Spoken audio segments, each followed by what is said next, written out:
Olá, meu nome é Silvio e o tema da aula de hoje será Biologia do tecido conjuntivo, propriamente dito, parte 1. Essa aula faz parte da disciplina Células e Tecidos do curso de licenciatura em Biologia. Como nós terminamos a aula passada discutindo a questão de parênquima e estroma, eu retomo essa aula exatamente para a gente revisar os conceitos que fazem parte disso, que vão ser muito importantes para a gente compreender quais são as funções do tecido conjuntivo. Então, relembrando, o parênquima é aquela porção funcional do órgão. Se você tiver uma glândula, por exemplo, ela é dada pela porção secretora. Agora, o estroma, ou seja, os tecidos que são responsáveis pela sustentação mecânica, nutricional, de defesa e até inervação, eles dão a sustentação no órgão e aí eles recebem o nome do estroma. Tudo bem? Pois bem, o tecido conjuntivo, ele apresenta algumas características. Ele também possui células como os adipócitos, os macrófagos, os fibroblastos, os mastócitos.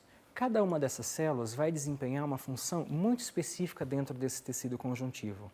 Cada uma dessas funções e a sua localização nós vamos discutir na próxima aula. Além das células, o tecido conjuntivo ele contém grande quantidade, muito abundante, a presença de matriz extracelular. Lembrem que no tecido epitelial a presença de material intercelular era muito reduzida. Aqui é o contrário. Então nós temos presença de fibras elásticas, aqui em azul, essas fibras colágenas e, inclusive, substâncias não fibrilares, que nós também vamos discutir nessa aula. Portanto, o tecido conjuntivo ele vai formar um compartimento contínuo e vasto com os órgãos, só que quem delimita isso é a membrana basal. Lembram disso? Classicamente, o tecido conjuntivo ele pode ser dividido no propriamente dito, que é classificado de acordo com a formato das células ou a disposição da matriz extracelular em frouxo, denso modelado ou denso não modelado. Também pode ser classificado em especializado, de acordo com as funções desempenhadas por esses tecidos conjuntivos especializados, tais como o adiposo, o sanguíneo e o hemopoético, o linfóide, o cartilaginoso e o ósseo. E aqui eu trago exemplos desses tecidos, os propriamente ditos, o adiposo, o cartilaginoso e o ósseo e o tecido sanguíneo. As funções desempenhadas por esses tecidos, além de conexão, nós podemos classificá-los como aqueles que dão um suporte mecânico, um suporte nutricional e um suporte de defesa a todo o organismo. Pois bem, se nós classificarmos modernamente, quais são os tecidos conjuntivos envolvidos no suporte mecânico? Nós temos o exemplo do propriamente dito, do tecido ósseo e do tecido cartilaginoso. Se nós observarmos quais são os tecidos conjuntivos envolvidos num suporte nutricional, nós podemos elencar o tecido adiposo, o tecido propriamente dito frouxo e o tecido sanguíneo. E no suporte de defesa, novamente, o tecido sanguíneo, o hemopoético e o linfóide. Então, nossas próximas aulas, elas versarão sobre a discussão entre forma e função desses tecidos para nós conseguirmos entender esse amplo conceito de suporte e conexão do tecido conjuntivo. Portanto, os objetivos dessa aula será compreender as características morfológicas, bioquímicas e funcionais da matriz extracelular do tecido conjuntivo propriamente dito. Essa será a nossa parte 1, a aula de hoje. Na próxima aula nós vamos ver e compreender as características morfológicas e funcionais das células do tecido conjuntivo propriamente dito e adiposo. O tecido conjuntivo, ele tem, então, essa função de sustentação e conexão e como constituição nós podemos dividir entre os elementos de matriz extracelular e a população de células variadas. Nessa aula nós vamos discutir as fibras colágenas e não colágenas, a substância fundamental e também um pouquinho do fluido tecidual. Mas o que vem a ser matriz extracelular? Como conceito, matriz extracelular é um conjunto de macromoléculas que células sintetizam e organizam no tecido conjuntivo, ao redor de si mesmas. Então, nós destacamos as fibras colágenas e elásticas, por exemplo. A substância fundamental, nós destacamos os protoglicanos, os glicosaminoglicanos e as glicoproteínas adesivas. Importante ressaltar o seguinte: cada célula ou tecido conjuntivo secreta uma razão diferente de moléculas de matriz. E isso resulta o quê? Em propriedades mecânicas e bioquímicas muito específicas. Por isso que nós vamos entender por que o osso ele tem aquelas características, a cartilagem tem uma outra característica e um tecido da derme, por exemplo, também tem uma característica muito distinta. Apesar desses componentes serem parecidos, as razões e proporções são muito diferentes. Tudo bem? Então, se nós olharmos, por exemplo, a um tendão nessa imagem, aqui microscopia de luz e microscopia eletrônica, o tendão ele faz o quê? Apresenta uma grande resistência às forças de tração. Contudo, devido à orientação dessas fibras de colágeno, assim como a orientação das células que compõem os tendões, nós garantimos essa resistência. Agora, a cartilagem hialina, ela tem uma especialidade de resistir às forças de compressão. Isso é uma característica muito importante da matriz extracelular, que acumula o quê? Muita água. Então, ela consegue resistir a essa compressão. Por sua vez, grandes artérias, elas apresentam elasticidade pela presença das fibras e das lâminas elásticas e são capazes do quê? De estabilizar o fluxo sanguíneo. Claro, essas são propriedades biomecânicas, contudo, a matriz extracelular ela apresenta uma grande importância no desenvolvimento embrionário e nos processos de migração, proliferação e diferenciação celular que vocês já viram anteriormente. Pois bem, as fibras colágenas, elas são extremamente abundantes no tecido conjuntivo. Então, tudo isso daqui que vocês veem em rosa é fibra colágena. Ela tem uma coloração preferencial pela eosina. Se você estiver olhando, por exemplo, essa imagem que foi corada com HE. Contudo, ela tem um aspecto morfológico dessas fibras, elas estão, nesse exemplo, organizadas em diversas direções, tem pouco conteúdo de células e formam feixes de fibras de colágenos e tem um diâmetro considerável. Se nós pegarmos um detalhe e formos ao microscópio eletrônico de transmissão, nós também vamos olhar diversas direções dessas fibras e dessas fibrilas de colágeno e se vocês fortuitamente olharem um corte longitudinal de uma fibra de colágeno, vão identificar o quê? Estriações. E essas estriações, elas são típicas e muito bem conhecidas. Vamos ao próximo slide e vocês entenderão. Então, observem essas estriações que vocês veem nessas cortes longitudinais e aqui o diâmetro dessa fibrila de colágeno. Essas fibrilas de colágeno, elas contêm colágeno. Colágeno é uma proteína de uma superfamília que possuem algumas que são responsáveis por formar longas fibrilas, como os colágenos 1, 2 e 3, ou podem estar associados às fibrilas, como os colágenos do tipo 9 ou 12, ou formam uma rede, como o colágeno do tipo 4, ou ainda são capazes de fazer ancoragem, como o colágeno do tipo 7. Colágeno é uma estrutura altamente flexível, você pode dobrá-la, e ela é resistente a quem? Ao estiramento. E é importante falar que esse tecido ele não é estático, ele está sempre sujeito a um remodelamento e renovação. Claro, a renovação de um tendão não é na mesma velocidade que nós temos a renovação de um ligamento periodental. Para a renovação desse tecido conjuntivo, particularmente das fibras de colágeno, é importante que você tenha cofatores e enzimas presentes. Por exemplo, a vitamina C ela é um cofator para você promover a fibrilogênese. Se você tiver uma dieta em carência de vitamina C, você vai observar o quê? Sangramento em gengiva, porque você não consegue promover um remodelamento e uma renovação adequada desse tecido conjuntivo. Aqui, nós vamos explicar as estriações. Então, a natureza química da estrutura da molécula de colágeno, ela é uma tripla hélice, aqui vocês podem observar.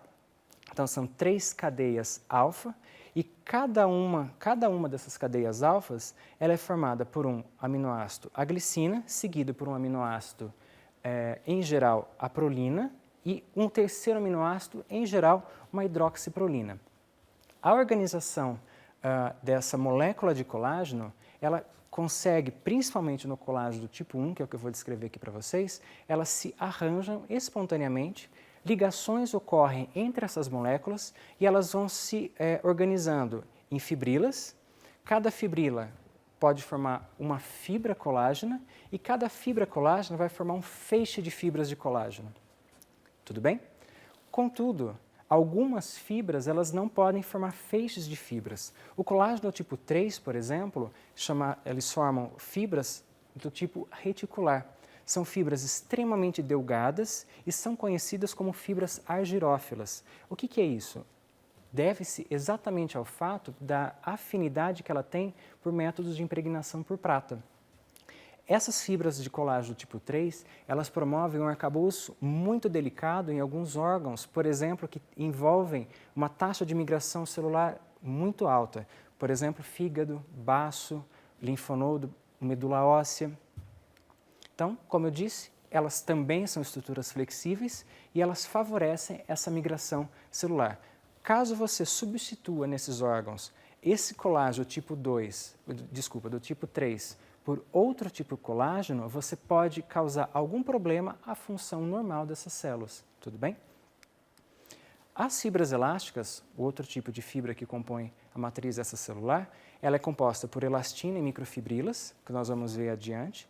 Ela tem um aspecto morfológico dessas lâminas, formando lâminas ou fibras. A organização vai depender muito do tipo de órgão. Por exemplo, aqui eu trouxe para vocês exemplos de artérias e veias. Então, a organização dela é concêntrica ao lúmen.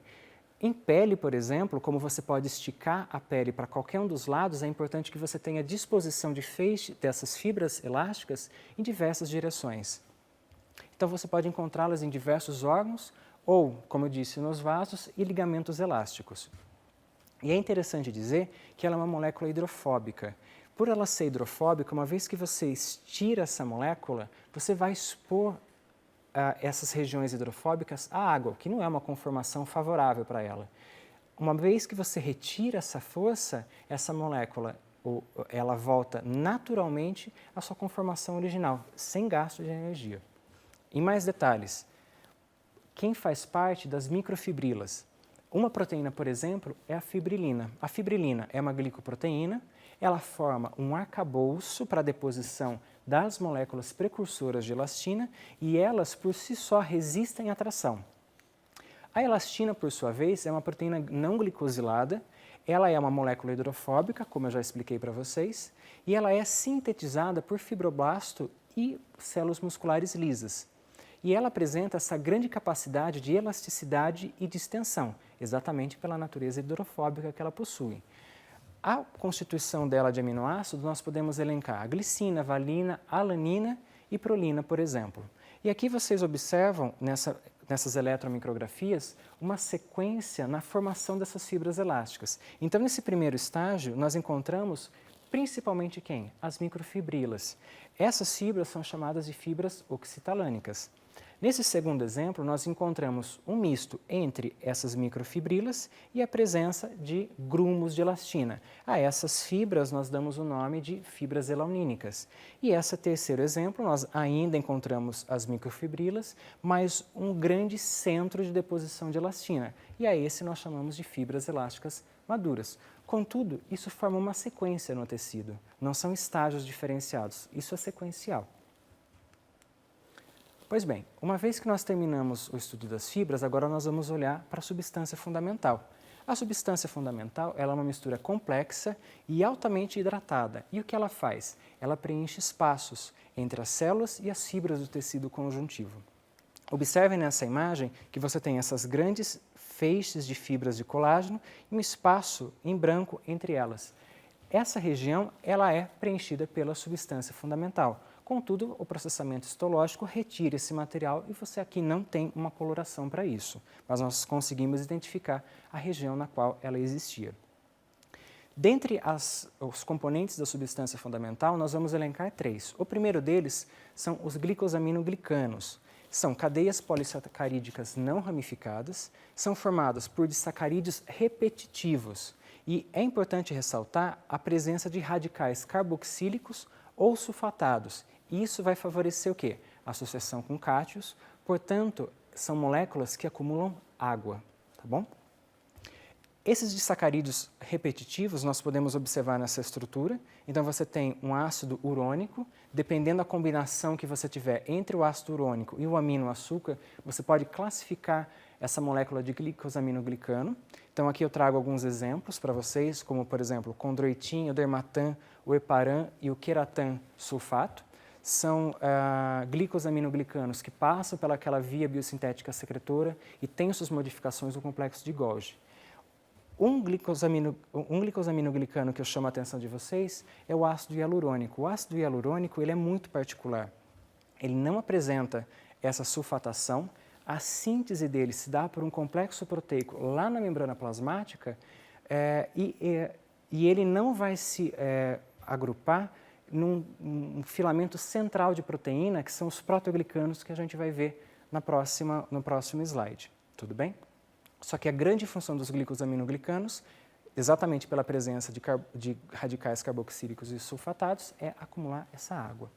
Então, quando esses glicosaminoglicanos eles se agrupam por ligações covalentes ao redor de uma proteína central, parecendo aquelas escovas de limpar uma madeira, você tem uma presença de um proteoglicano. Esse proteoglicano garante o quê? Essa elevada hidratação do tecido conjuntivo devido à presença dessas sulfatações. Por exemplo, são os grandes proteoglicanos, o agrecan e o versican. O agrecan tem uma grande importância na biomecânica de cartilagens. Os pequenos proteoglicanos, como o decurin, biglican e fibromodulin, também estão dispersos ao longo do tecido conjuntivo. Um proteoglicano de membrana basal, como o perlecan, e o sindecan, que é um proteoglicano de membrana plasmática. Então, vejam que a distribuição dos proteoglicanos é muito ampla. E eles têm diversas funções, de resistir às forças de compressão, ligação de componentes de matriz extracelular, influenciar quem? A atividade de proteínas secretadas e crescimento celular. Portanto, eles têm um papel muito ativo. E o terceiro e último grande exemplo de substância fundamental, eu trago a classe das glicoproteínas adesivas. A molécula de uma glicoproteína adesiva, ela tem o predomínio de um conteúdo proteico e é um componente glicídico muito ramificado. Aqui eu trago alguns exemplos para vocês, como a fibronectina, a laminina e a entactina. A fibronectina ela é muito importante para os fenômenos de adesão e migração celular, enquanto que a laminina e a entactina, elas estão presentes aonde? Na membrana basal, entre o tecido epitelial e o tecido conjuntivo. Como nós já entendemos o conteúdo de fibras e substância fundamental, agora temos que ter o conceito de que o que acontece na matriz é sinalizado para o interior de célula. Então, lembrando lá das junções de ancoragem, matriz extracelular, lembra dos M-desmossomos ou das adesões focais? Toda alteração bioquímica ou mecânica que você tiver na matriz extracelular, por meio dessas junções citoesqueleto, moléculas sinalizadoras, a célula é capaz de detectar essas alterações e responder. Então, é muito claro essa interação entre os componentes da matriz extracelular e a célula. Aqui eu trago um exemplo para vocês de língua, onde você tem as papilas linguais. Então, vocês são capazes de reconhecer esse epitélio de revestimento estratificado. Contudo, eu chamo a atenção para vocês da porção interna dessas papilas. Vejam que você tem tecido conjuntivo, só que é altamente celularizado e com muito pouca quantidade de fibras. E a esse tipo de tecido conjuntivo nós chamamos de tecido conjuntivo propriamente dito, frouxo. Abaixo desse tecido conjuntivo frouxo, nós encontramos uma região com grande quantidade de fibras colágenas, pouca quantidade de células e essas fibras estão dispersas em diversas direções. A esse tecido nós damos o nome de tecido conjuntivo propriamente dito, denso, por ter uma maior quantidade de matriz do que células, e não modelado. Não modelado por quê? Porque essas fibras são organizadas em diversas direções. Essas diversas direções, elas resultam no quê? Ou demonstram que esse órgão ele está sujeito à compressão em diversas direções. Vejam aqui um outro exemplo, na qual nós temos vasos, estruturas delicadas, que nós temos o quê? Tecido conjuntivo frouxo ao redor e fora dele, ou mais próximo, nós temos também tecido conjuntivo denso não modelado. Então, existe sim um intercâmbio, uma modulação entre um tipo e outro. Não existe uma barreira onde um termina e outro acaba. Existe sim uma transição. É muito importante a presença desse tecido conjuntivo frouxo, altamente hidratado e com substância fundamental e poucas fibras. Para quê? Difusão de moléculas. Além disso, agora, quando você tem tecidos conjuntivos que são orientados, ou seja, você tem uma determinada direção na força, como, por exemplo, tendão e músculo estriado esquelético ou as cordas tendíneas dentro do coração, nós observamos uma grande orientação de células aqui e da matriz extracelular. Então, isso demonstra que o feixe, a direção da ação de força é único. E aí, esse tipo de tecido nós classificamos como tecido conjuntivo denso, porque tem grande quantidade de matriz, e modelado, porque ele tem uma orientação espacial preferencial. Outros tipos de tecido conjuntivos, como o tecido reticular, aqui apresentado no fígado e aqui o linfonodo, são aqueles tecidos conjuntivos que favorecem quem? Migração celular e troca de substâncias. Então, aqui são métodos especiais para a detecção desse tipo de tecido reticular. Um outro tipo de tecido que eu também trago para vocês como especial é o tecido elástico, como aqui presente na parede de grandes vasos, que vão garantir a elasticidade, distensão e retorno passivo à sua forma original. É importante para a estabilização de fluxo sanguíneo. E aqui eu trago para vocês agora no nosso material online, no e-book, um corte sagital de língua, onde vocês observam na porção dorsal as papilas linguais e na porção ventral não há essas papilas linguais. Novamente, um destaque para as papilas linguais aqui presentes, na porção dorsal, e a porção ventral, onde nós temos a ausência dessas papilas linguais. Se vocês observarem o tipo de epitélio, vocês são capazes hoje de identificar de acordo com a morfologia, a estratificação. E agora, se vocês olharem para o interior dessa papila, vocês vão observar tecido conjuntivo que preenche, no qual esse tecido epitelial está repousado, um grande conjunto de células e poucas fibras. E isso classifica como tecido conjuntivo frouxo. E aqui nós temos a presença de vasos. Logo abaixo desse tecido conjuntivo frouxo, nós encontramos uma maior quantidade de fibras colágenas maiores e uma menor quantidade de células. E como essas fibras são orientadas em diversas direções, esse tecido é classificado como tecido conjuntivo denso, não modelado. Importante ressaltar que há vasos sanguíneos e ao redor desses vasos nós encontramos um tecido conjuntivo frouxo. Se nós ainda observarmos na língua, agora no interior, nós vamos encontrar feixes de músculo estriado esquelético, que vão ser motivo de aulas seguintes. Então aqui vocês observam uma fibra muscular, a estriação é típica, em corte longitudinal e transversal, e vocês veem entre esses feixes grande quantidade de tecido conjuntivo, que fazem o quê? Vão manter a coesão e a união do movimento. Agora, se vocês forem para outra face da língua, a face ventral, vocês vão encontrar tecido epitelial, inclusive com divisões celulares, vocês podem identificá-las, e tecido conjuntivo frouxo, no qual esse tecido epitelial ele está apoiado, e tecido conjuntivo denso, não modelado, mas abaixo, caracterizado por uma maior quantidade de fibras e uma menor quantidade de células. Então é isso, pessoal, que eu tenho para a aula de vocês hoje. Estudem os constituintes de matriz extracelular e para a próxima semana nós veremos as populações variadas de células.